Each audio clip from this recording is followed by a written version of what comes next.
Hey y'all, forgive me. I just got home. Yep. Swapped out the shirt. Yeah, sorry. I've got to change a pod out. So we'll do that while I'm talking. Today was not a bad day. One of the drivers was in a mood. Manager called him and my other misfit in. I guess they got row up because they weren't doing their pre-trips right. Whatever. Anyway. And I said, because I asked him, I was like, why, what the hell did he want? You know, calling you all in there. Oh, I got rode up. I was like, what? He was, I didn't do my motive this morning. Oh.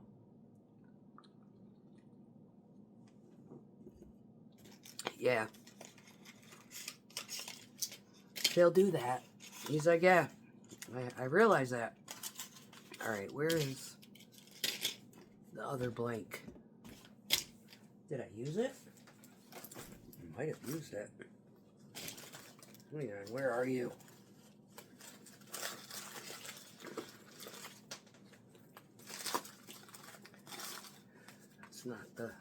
That's not the boxing. There it is.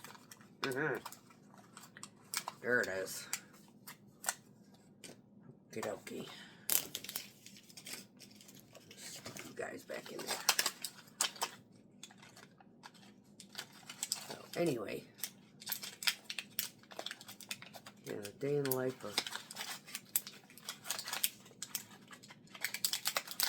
tougher people. Anyway. Swap this out and get this one fixed. Where is it? It's the dirtiest one I've got. Where are you? You. No, you're clean. You're brand new. Hold off for a little bit. You are disgusting.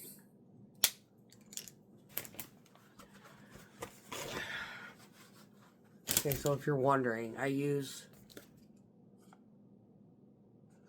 this brand. And I have all the replacement stuff, so when the one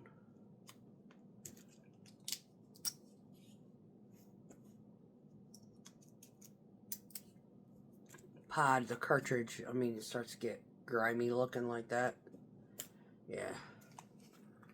They gotta get changed out. They're gross. They start to taste like really...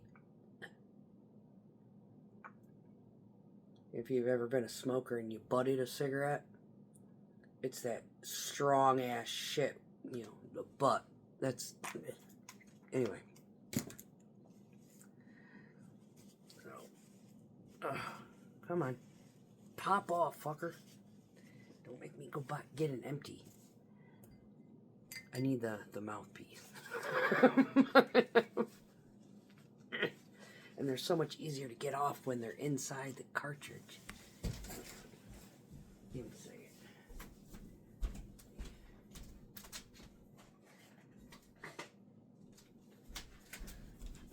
second.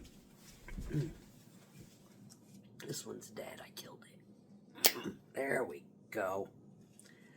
There it is. There. Fresh. Good as new. This one, I don't know if it will even work. I've got about a box of like 10 of these. I drop them, they get wet, you know, whatever. Anyway, so actually I had a pretty decent day. We had that big pour, and then he sent me out to Finishing Bunch. I didn't have to work with them directly because it was a pump the first time I went, and then got routed back, did another one to the Great Big Job. Almost finished that up. Had to call him and be like, yep, they're going to need more. He's like, yep, they already upped at 10. I was like, good deal. And he got me out of there at 11:30. So, that's cool too. No worries. This next 8 days is going to be straight up torture. Friday night into Saturday is going to be the worst. Tomorrow, I think we're going in at 3. So I'll get there a little bit. I'll probably get there a little early.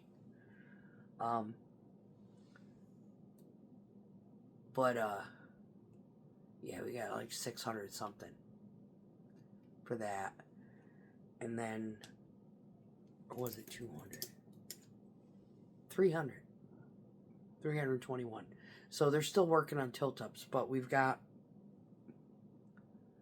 another 2,400 yards of cubes that we got to do. We are going to be on nights the rest of our lives. It's starting to feel like COVID all over again. The only difference between COVID and now is when everybody was staying at home, there was no traffic. It was great. We fucking loved it. Everybody keeps asking, how the hell do you guys do 1,400 yards a night? I was like, well, we come in at 9 and we would work that job 12 hours. I said, the other thing is they didn't have, police weren't out there, nitpicking for the most part. And we were running that route that's now 45 and 50 miles an hour. It was pretty much 55 for 3/4 of it. So we were ripping it 63 miles an hour the whole fucking way. Unless we got stopped at a light. Or 2. And they were like, oh, yeah. So,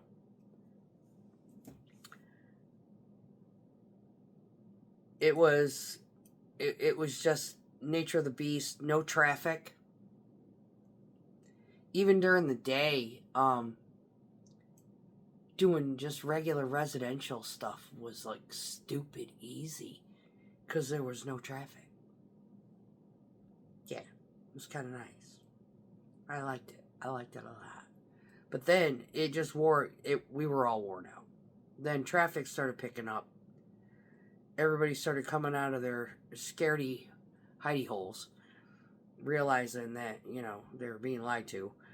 And, for the most part, with respects, they're like giving you half the information, When they started discrediting doctors for trying alternative medications outside of the, Dr. Fraudy recommend, and they started like canceling them and firing them and, investigating them, and the AMA coming in and trying to pull their freaking licensure and all that. That is when it started to be like, people started to raise an eyebrow and like, okay, what the fuck? Right?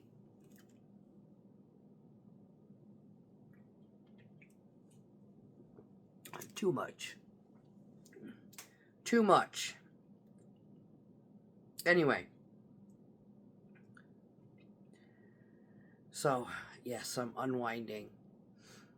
So, I asked dude, I was like, so what did he bring you in there for? Yeah, we got written up. Oh. Gotcha. I was like, you know what? I hope this is my last one. I was getting fuel.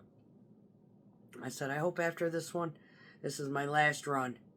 He's like, yeah, I'm ready to go home too. Last night was a bear. I said, it wasn't, the pour wasn't hard.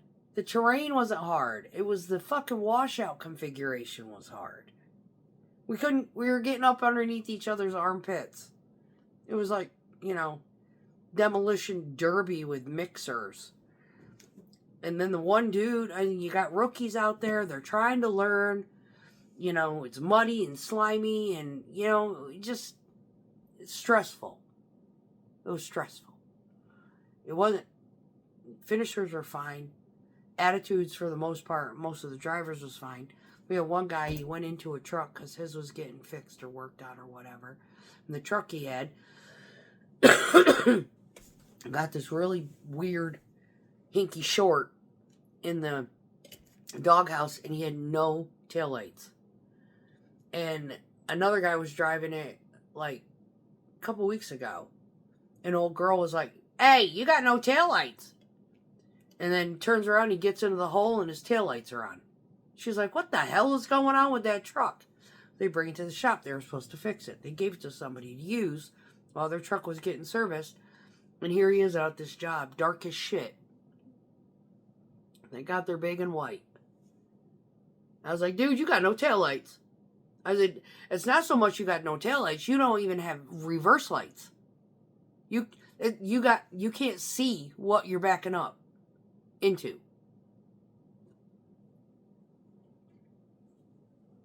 Yeah, I know. And the batch guy's like, "Yeah, I got him on the red. He's got to head to the shop." I was like, "That thing's been glitching. It's been shorting out and glitching on other drivers. Why isn't it fixed yet?" I told the guy, I said, "Don't feel bad that you didn't notice it. It went out on somebody else. They just spontaneously shut off."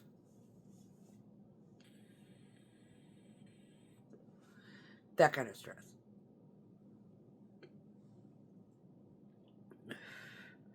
But other than that, it was a decent night. Old girl, her fucking hydraulic hose busted again. She comes back and she's trying to scrub off the oil all over her windshield. I was like, "Hold on, boo-boo, I got you." She said, "What you got?" I said, "I got the drugs." She was like, "What?" I said, "I got the good shit out of that plant up north." She goes, "Really?" I said, "Yeah, it's not diluted." She goes, "Those silly fucks in there make us sign a paper before we use it." I was like, "Seriously?"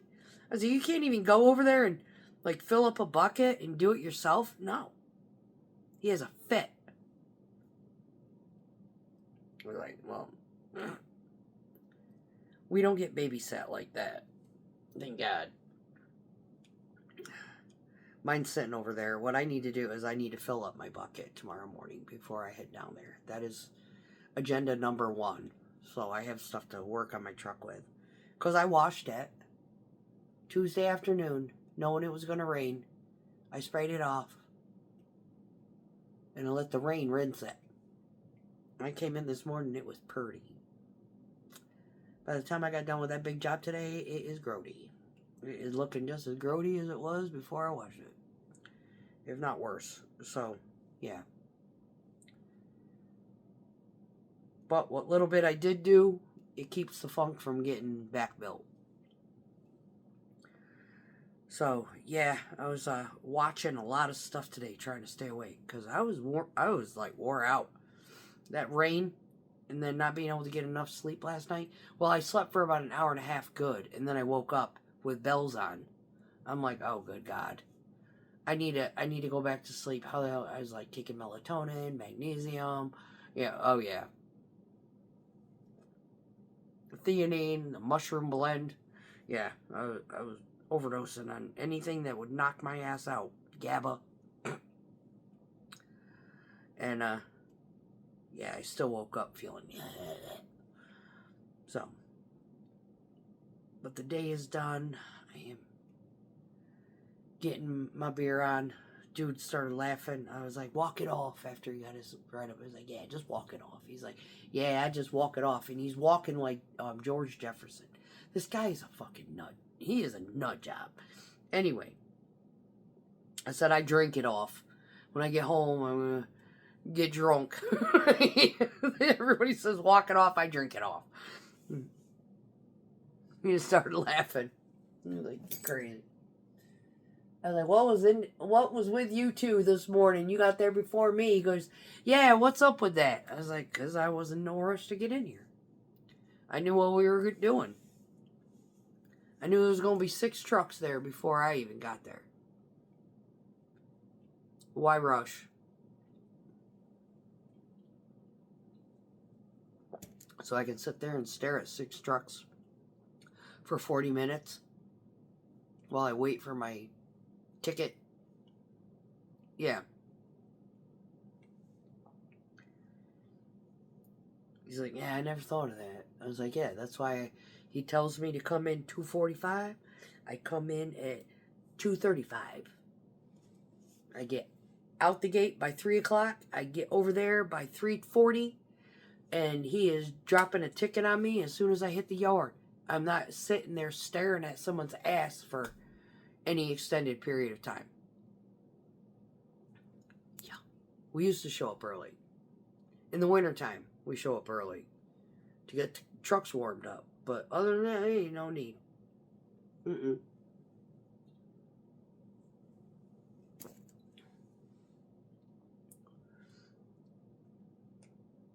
So, but yeah, I was listening to the Royal We, and he was talking about, you know, how to be deceitful for the greater good to a narcissist. And you know what he was talking about makes a lot of sense. There's, after, the weird thing is with narcissism is they have this voodoo, and they're so charming, and all of a sudden you just start spilling your guts and you're sharing too much. And then, unbeknownst to the victim of these psychos, they're going to turn around and use whatever you tell them against you. Now, 90% of the time, they're pretty perceptive in human behavior, the psychological aspects of, body language and the way you behave, and, your appearance and things like that.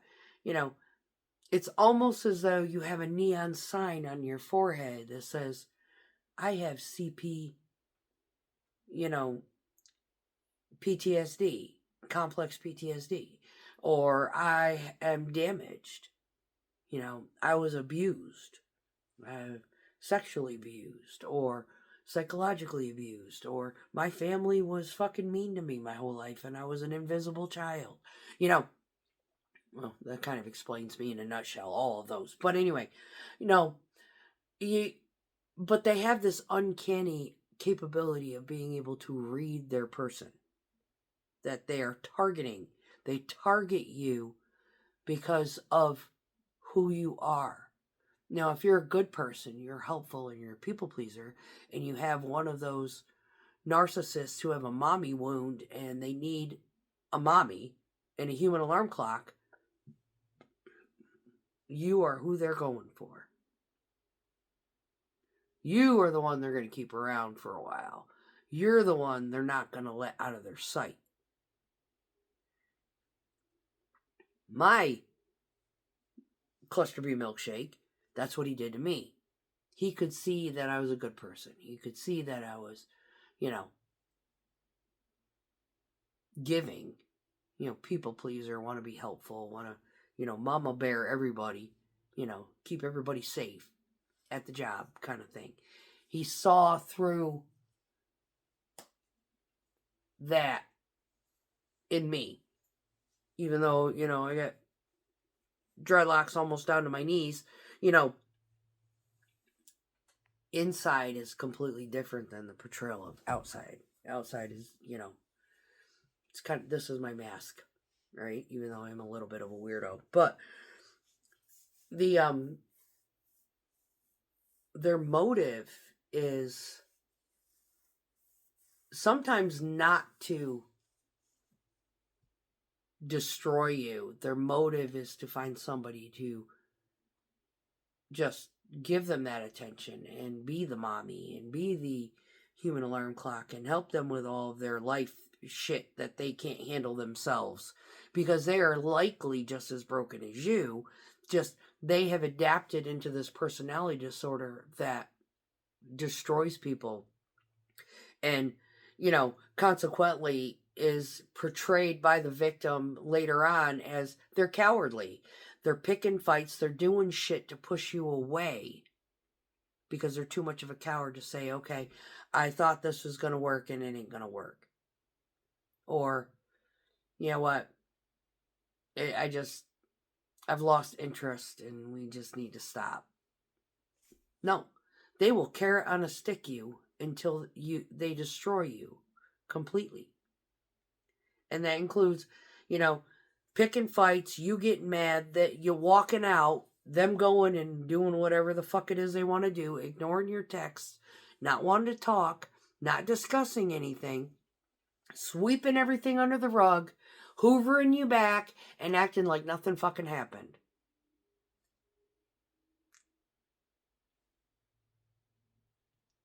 I know there's people out there who have dealt with this crap. And you look back on it, and you're like, why didn't I just stay gone? Because they have that voodoo. They have voodoo. They have that voodoo. That charm.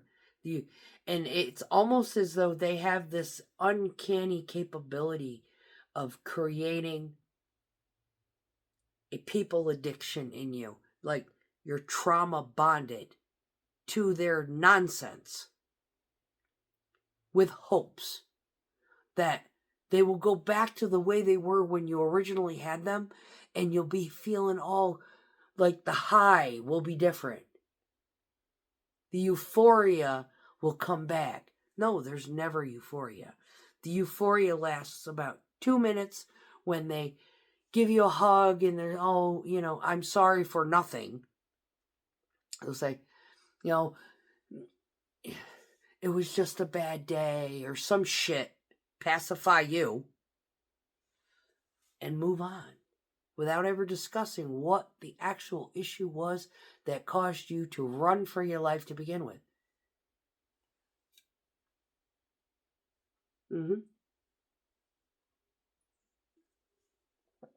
Don't ever call them out on their bullshit. Yeah. They'll hoover you back, though. Don't worry. But the girl that he hooked up with after me, she didn't move in with him. She wasn't living there.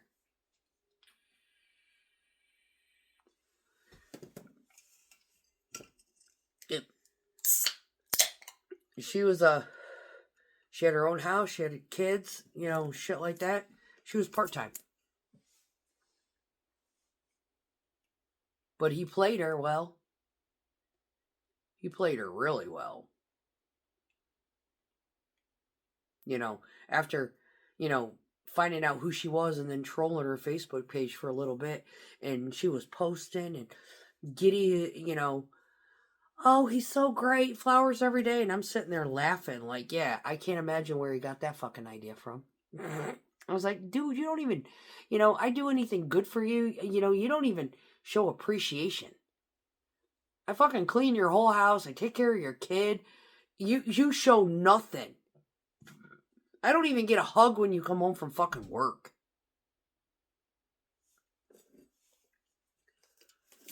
And here I am working the 60, 70 fucking hour week. This guy couldn't even get out of bed and do a 40-hour week. That kind of crap. And when I bring it up to him, like, oh God, it's just pack your shit. You got a problem with it? Leave. Well, by then, you're already fucking attached. Too stupid to leave. Or the first thing that you're looking forward to when you get home. Like, this is, I should have noticed this when I first, this is my fault. I would be on my way to his house, and I would be thinking, man, all I want is a motherfucking beer. So bad. And when I got involved with him, I did not drink every day. And I still don't drink every day. I didn't drink it all yesterday, or the day before that, or the day before that. I drank on Sunday. I might not have drank on Sunday. I probably drank on Saturday after I got off that fucking crazy ass day. And then I passed the fuck out. Yeah, I can go several days without it. Not think about it. Some days are rougher than others. Sometimes I just need to take the edge off. Some days it's the weekend and I can. But when I was with him, it was a requirement. at least 2 to 3 beers before he got home. Because my anxiety was through the motherfucking roof. And there ain't no amount of Zoloft that would touch it. And I have a prescription for it.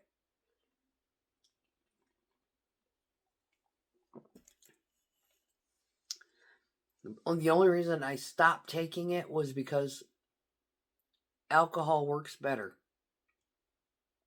in those situations. Now, if I was having arguments with him at work, I would be, yeah. Yep. And I normally don't like taking Zoloft during the day. Because it kind of, Zoloft wasn't touching this shit. It wasn't touching it. And I wasn't going to up the dose. Because I have upped the dose. I've been on, my doctor fucked up. He put me on 100 milligrams during the day. It turned me into a vegetable. Yeah, about 30 days of staring at a wall. Yeah, we don't do that. 25, 30 milligrams is plenty for me to calm my nerves and not make me, boinky, hyper vigilant. Yeah. And it also, it does something to your hormones. It does something to my hormones. It kind of calms down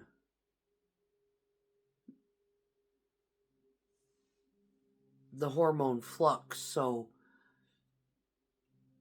yeah, my metabolism goes up. But everything else levels out. So, yeah, 30 milligrams is great for me. Yeah. I shrink. I get all skinny.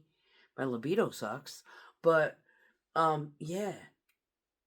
I'm really pleasant and funny and fun to be around. But while I was with him, even having that prescription, this man had me losing my mind. The only person that I've talked to thus far that seems to have any kind of compassion or understanding outside of the doctor, the emergency doctor that had seen me for my knee, is my gynecologist. I've talked to her and I was like, it's so bizarre. And there's, it's like psychologists, they're so with it, most of them, that they've never experienced this level of trauma for them to understand someone expressing, okay, this guy is a kook. God, what's his name? I can't remember his name. I have his face. He's a content creator. I don't call them influencers. I what the fuck is an influencer? It's a content creator. I create content to entertain whoever might be interested. I don't beg for likes and subscriptions. I don't get paid for this at all. It's just me venting out loud, talking to myself on a camera. Like I used to do when I was talking to my daughter on Marco Polo. This is her fault. Anyway, he did, there's this, I think it's 30, it's either 27 or 30 questions, whatever. Yeah, it's 30 questions, and my Cluster Bee milkshake literally marks 27 of them. Of the 30 questions.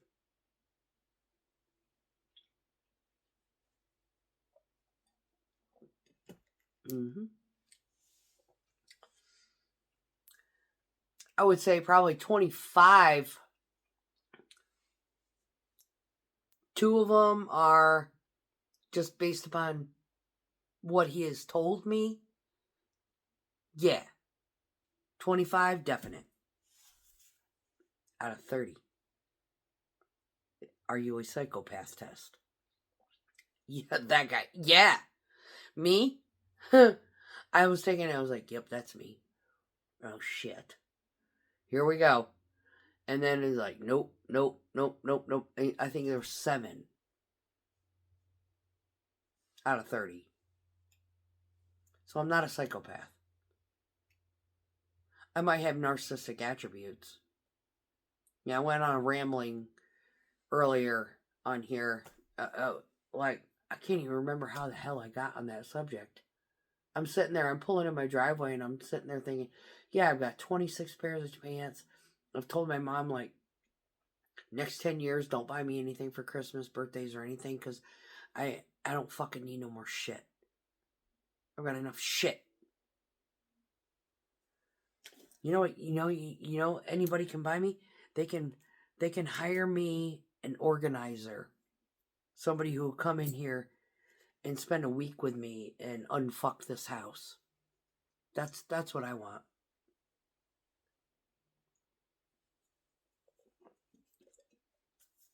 Help me unfuck it. I've got to be here because I don't want them throwing away shit. I've already lost, some paperwork that was actually kind of important. And I'm like, it's because I wasn't helicoptering enough. That's my fault. So, anyway, but yeah, today was good. This is my babble. This is what I do. I sit there and I ruminate all day, especially if I can't think of anything I want to listen to, like musically wise, and I can't find anything on YouTube that's like inspiring. Oh, this is what triggered the recordings. This is fun. Over the past week, I've had one restricted call. The last time that number called me was August in 2024.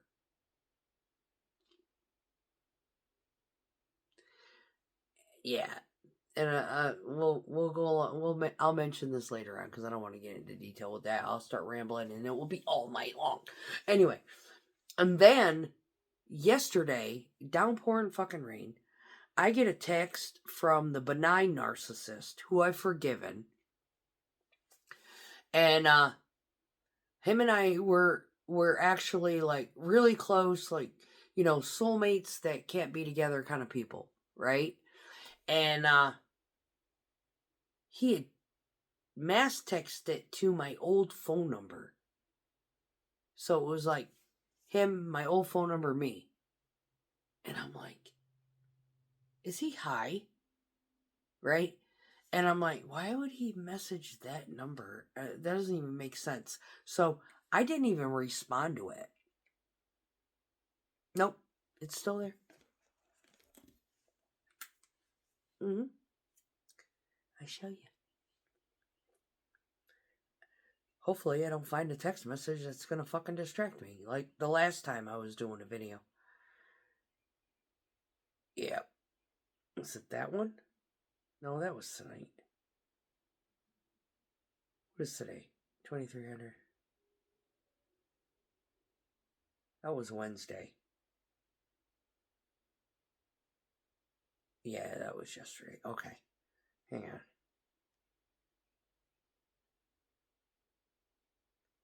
I had the craziest dream about you, just checking in on you. Hope all is well on your side of the world. Fuck off. Pop-ups. What the hell is that?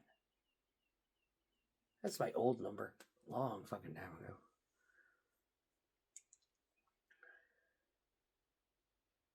Yeah, go ahead and call it. I don't care.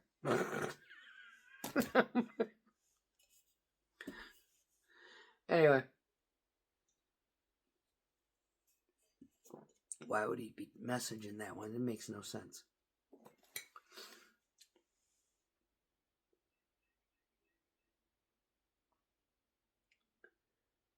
I did not even bother messaging him back. I'm like,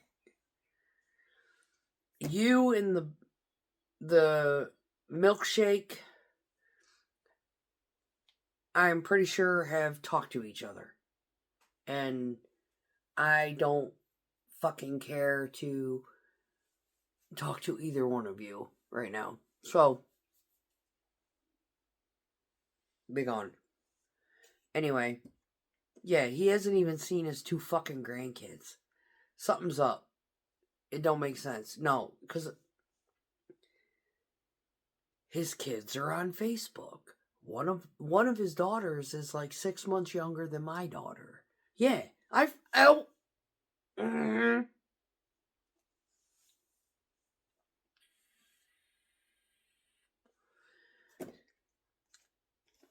Sometimes it's not the narcissist trolling you.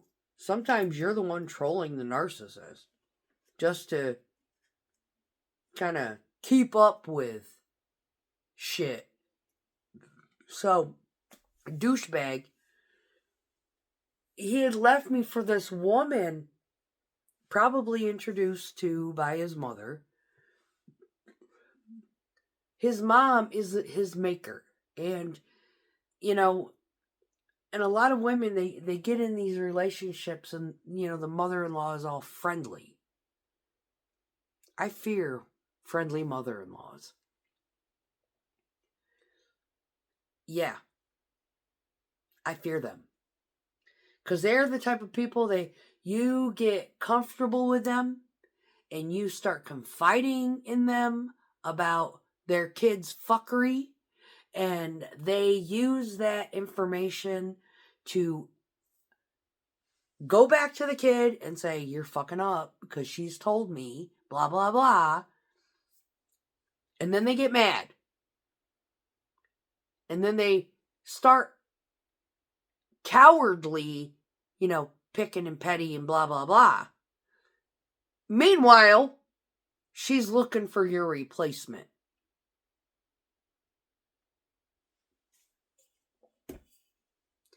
She'll sit there and act like she's defending and deflecting. But in all actuality, she's not loyal. She's going to be looking for your fucking replacement. Because she knows that he done fucked up again and your ass is going to be packing just as soon as you figure it all out.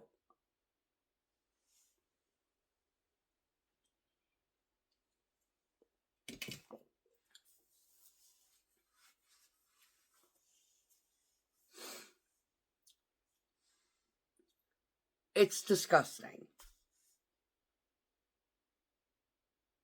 And yeah, it's funny though. I remember that morning when I fled him.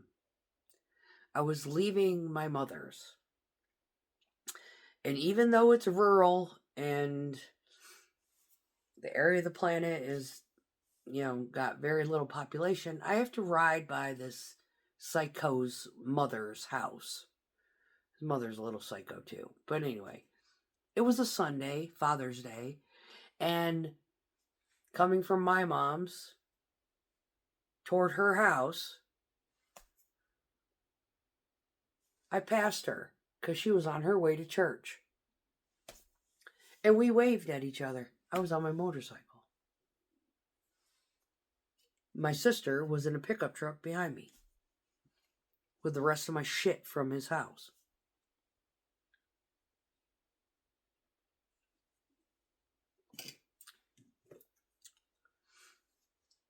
Mm-hmm.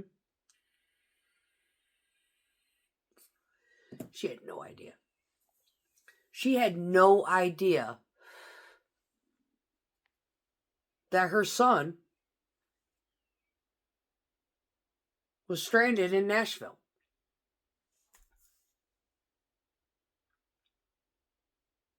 Her phone conveniently went 4 days before that.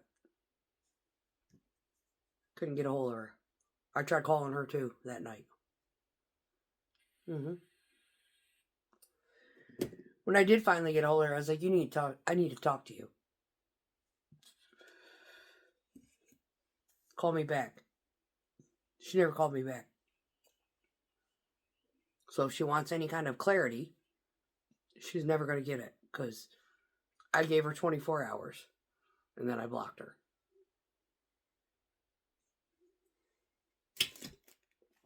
Three and a half weeks later, he's gotten involved with this other girl who didn't move in, who's got 4 kids, who's got a life, and a huge family. Huge. That she's very close to. See, I'm not close to my family. That worked to his benefit. I'm close to my mother, in a way. Not really, but enough.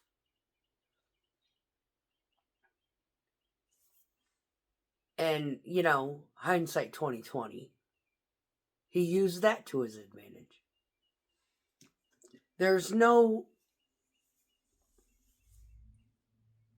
talking. You can't, you don't know who they are when you first meet them. And it's almost deceitful, to not let somebody know, hey, I've got complex post-traumatic stress disorder. I've been through some shit. A lot of shit. And when I met him, I wasn't able to summarize anything. And now that I've been on here, it's kind of like video therapy. I can summarize stuff. I can define it without going into detail of the things that I've experienced. I can talk to somebody and be like, no, I am not intimate. No, I do not have a very high sex drive. I drink. I'm a drinking-ass motherfucker. But I don't connect well with people right away. And the reason why is because I have trust issues. And the reason I have trust issues is because I've been through a lot of shit. And I will go into those details later. Even being inebriated.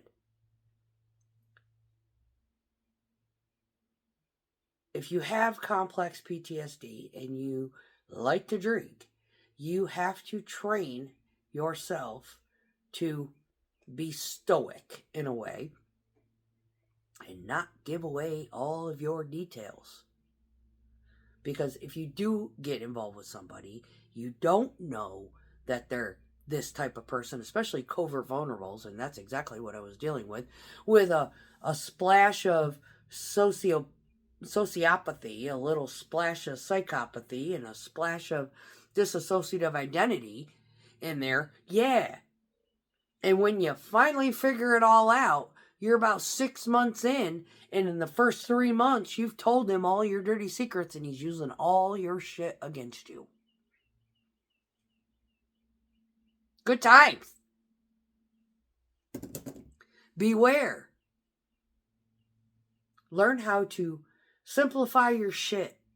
And when you're traumatized with complex PTSD or, any other trauma that you've dealt with in your life, you even your therapist, you babble it all out to your therapist, and it's fucking overwhelming. They're like, wow, and they have to they record you, right? So they're going back and they're reading facial expressions and they're reading body language and they're trying to determine if you're lying to them. It's fucking, yeah. Mm-hmm.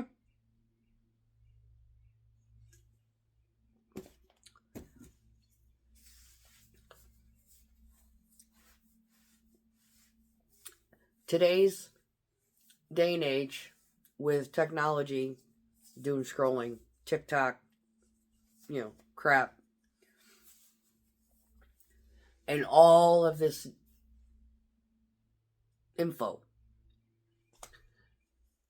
people are not psychoanalyzing themselves, they're psychoanalyzing everybody around them. Guilty, I do it. But at the same time, I am also sitting back and I'm psychoanalyzing myself. Even after 3 years, I am still entertaining Lisa Sonny and the Royal We and Dr. Ramani, and I am not getting complacent. And it's almost like military training. Military training is redundant. It's redundant. You're going to do the same fucking thing First week we're doing this. Second week we're doing this. Third week we're doing this. And you're going to do that for 3 months. And then the fucking cycle is going to change over. And they have to cover, checking the block, so many different criterias. When I first went in the military, we used to have this little yellow book. It was no bigger than this fucking wallet. It was called a smart book. And it had all of the standardized military training, first aid, combat, operation, yada yada in it. I don't know if they still employ that thing. I had several things that I had to keep on me. I had to have my Geneva Convention. I needed to know my 3 general orders. And I had that fucking smart book.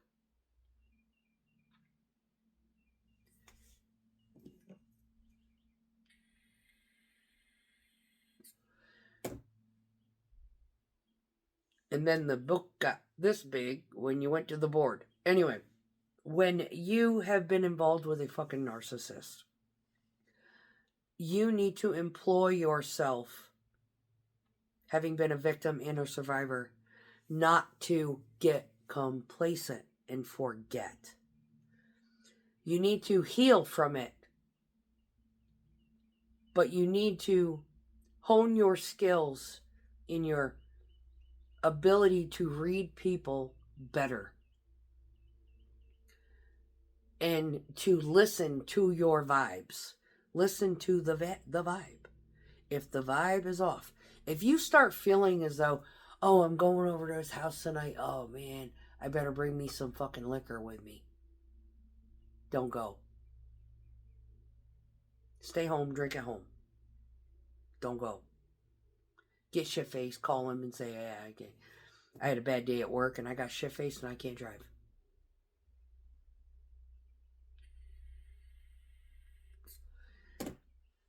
Have the argument at home where you're safe. And if they dismiss him, oh, that's no problem. They probably got somebody on the side. You're going to have to take meticulous notes.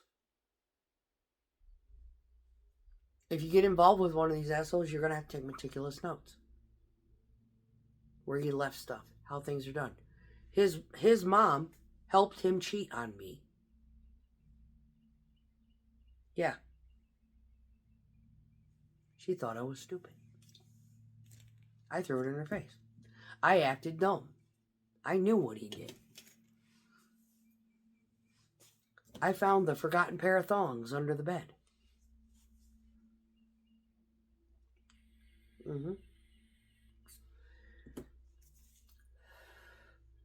I found the product in the bathroom. Travel containers of stuff. I didn't take them with me. Yep.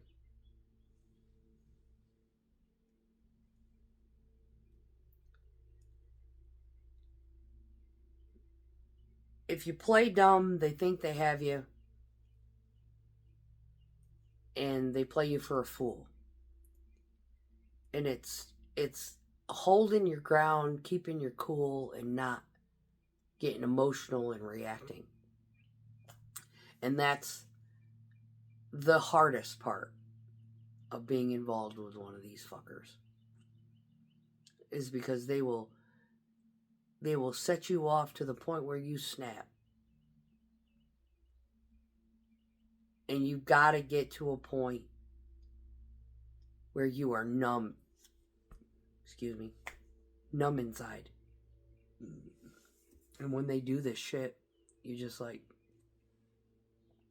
you see all those, those little shorts where these women are finding their husbands on Tinder and stuff. And they're acting like, I don't fucking care. Get out of my house. They've gotten to a point where they're just done. And these men are like begging them, oh, can't believe you're doing this. Women are the same way. You got narcissistic women out there think they can go fuck around on their husbands. And the husband gets sick of it. They fucking kick him out and they're like, why are you doing this? Because you're a slut. Get the fuck out of my house.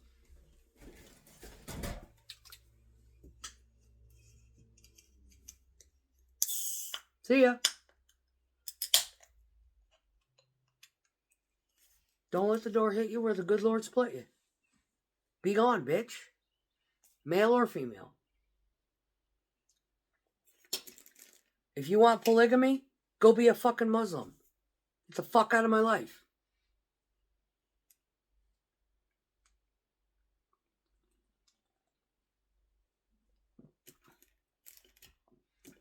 This one's gonna be long-winded. The saddest thing that I can say about the girl that he got involved with is, she is so wholesome and family oriented and Christian, God loving, Bible thumping. That sick, twisted son of a bitch took me like almost a fucking year to get him to go to church. Because I love church.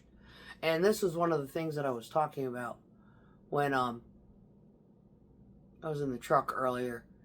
I had been going to church. I was trying to change my temperament. I was trying to get right with myself. I was angry. I was a fucking angry bitch. This was before I got with him, right? I had been through some hell and back. And then having been in the military, post-traumatic stress disorder, having complex post-traumatic stress disorder, on top of the PTSD, I'm just like, I'm like constantly on my fucking guard, right? And angry and bitter and short-tempered. Military people have a tendency to be a little bit short-fused. And there I was, and I have this girl at work, and she kind of takes me under her wing. She tries to show me how to be calm and have grace and still be mad. You can, it's all right to be angry, but you don't have to, you don't have to express it all the time, right? And there's ways to do it and not come across as, volatile. And I was going to church, and I was, getting into, that kind of routine when I got involved with this guy. And I was craving church. I'm not a Bible thumper. I got apothecaries in there. I'm kind of like the Christian witch thing going on. But I'm not even a Christian. I'm more of an agnostic. There's a lot to me that enigmatic, but she was teaching me in a very, compassionate way how to find peace in myself, right? Through church. And even though I'm agnostic, understanding that form of religion and applying it to my theological studies and or, spiritual practices, it kind of all works together. It works if you can, get it all together. Anyway, when I got involved with this man, I was very much at peace. I was fun-loving and I was happy. And I don't know what he did, but for about 10 months, I couldn't get his ass into a fucking church to save my life. And I'm like, I want to go to church. Maybe we should go to church tomorrow. Let's go to church tomorrow. He'd get shit-faced, sleep till noon, and I'd be sitting there doom scrolling or typing in my journal about everything that I hated about my life at that moment while he slept. And I'd never get to church. Well, I get him to church. He hears some of the music. Some of it, I start kind of like sending him like casting crowns, shit like that. And he uses church to his advantage to manipulate this girl into his life. And I don't know how long it took. I would say probably 9 months. and she saw the real him.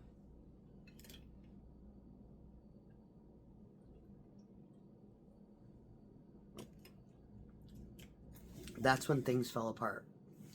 It wasn't until it was about August. I had a restricted call in August 2024.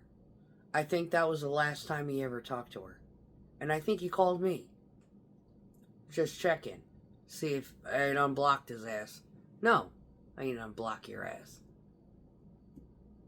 You're a sick fucking demented son of a bitch. You are never being unblocked. Ever. If you ever see this, know this.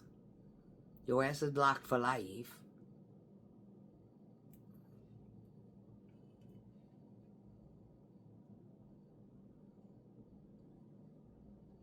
You want to reach out to me? Buy a fucking postage stamp. Write a letter. Pray that I read it. I know his handwriting.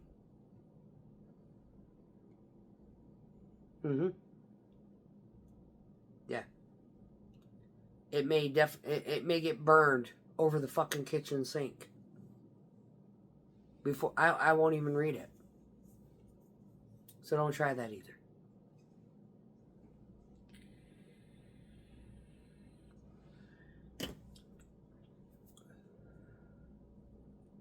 He started playing this girl. Oh, we're gonna go to church on Sunday. Thinking he's all wholesome and shit.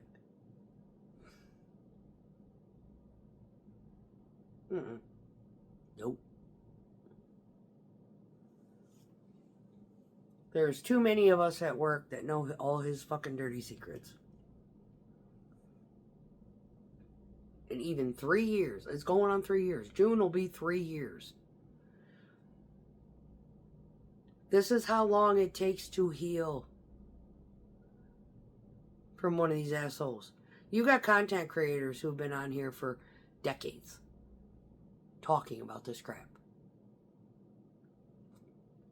Because it becomes either an obsession or a passion. Pick one.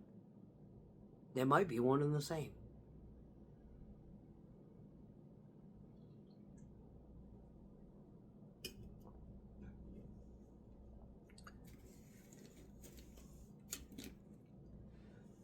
If you open up your heart to a narcissist, a covert vulnerable, with a bunch of cluster B fucking attributes, like what I had, you are destined for heartbreak.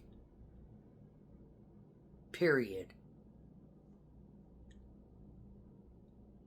This one that I dealt with, he is the epitome of fucking evil.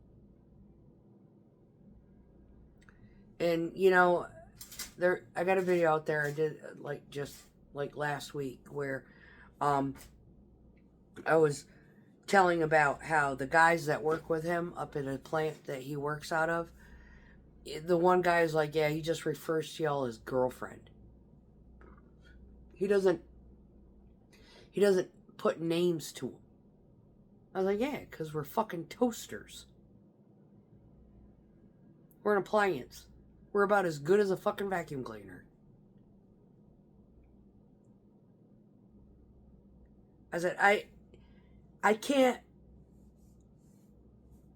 convince you with words that everything that all of the content creators that talk about this subject,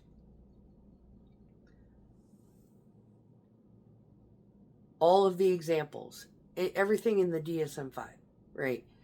And all of these content creators giving all the examples, you know, social workers and, you know, therapists and whatnot, who explain this. And people who have gone through it, like Lisa Sunny. I mean, she's magnificent. I fucking love her. I love Royal We, too. I mean, I love them all. But right off the top of my head, that girl, she on it. She is on it. And that is because she has gone through the bullshit of it. She knows. She knows. And I tell these guys, I can't, you need to go on YouTube. and type in narcissism. And they're like, seriously? I said, and every motherfucking thing that every person has ever talked about or given examples of is what he has done to me and his kid and the baby mama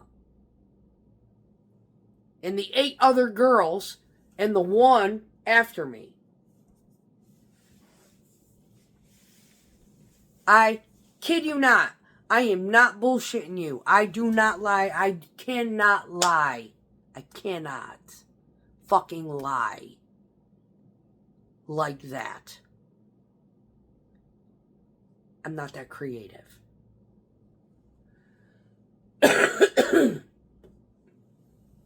And they were like, damn. I said, remember that guy that used to work with us? I asked one of the guys. I said, remember that guy that used to work with us? He had that enduro, and he lived out near me. And he was like, yeah, I remember that. He's like, I said, remember that guy? He's like, yeah. I said, he's a narcissist. I said, but back then, my mentality was in a different place, right? And he's not a good one. He said, really? I was like, yeah. I said, he had told one of our guys, contractors, that him and I were dating. We weren't dating. I had bought a Harley. I had asked them, coworker friends, right? I was like, I think I'm going to buy a bike. Oh, I'll help you buy a bike. I'll help you. And he got me in there, and he was able to get me a free helmet, He was like, hey, where's the perks, man? Anyway, his wife earns $1 million a year. They had separated, got divorced. They've done this like 3-4 fucking times, right? Anyway, I didn't know what kind of a person he was until I started studying narcissism. I never got intimately involved with this individual. He was just a friend. He went and bought an enduro to ride to work with me to teach me how to ride a motorcycle. Out in general public. Because I was learning all the hard shit first. So there I was on my grass doing figure eights and stuff. I was in gravel doing figure eights and stuff. I would take it out every now and then. And one morning he was like, we're riding to work. Bring your bike, I'll meet you at the Shell station. He was a nice guy. He was a very nice guy. But he wasn't honest. He wasn't an honest, nice guy. There was holes in his story. He was a narcissist. There's attributes about him that I've discovered. He wasn't a bad one, though. He, it's hard to explain because he's like kind of covert. He might have been a little vulnerable, but he wasn't a psychopath. He wasn't sociopathic, and he wasn't dissociative identity, and he didn't drink like a fucking fish. And that alone, on that personality attribute, makes all the difference in the world. And they're like, oh. I was like, yeah. There's ways about them that you can actually see through them. I said, but everything that I'm telling you about this stupid son of a bitch, he's a fucking hot mess, and he's a psychotic, this ex of mine. And I said, I can't explain it in words. If you really want to know what kind of an asshole he really is, get on TikTok, type in narcissism and a search. Go on YouTube, type in narcissism on a search. Listen to what they say. And understand in your own capacity, how the fuck can anybody be like that? Yeah, it's like, what the fuck, Chuck? And not have a conscience about it. That's the fucked up part. They're like, oh yeah, water under the bridge. That's their attitude. They don't care.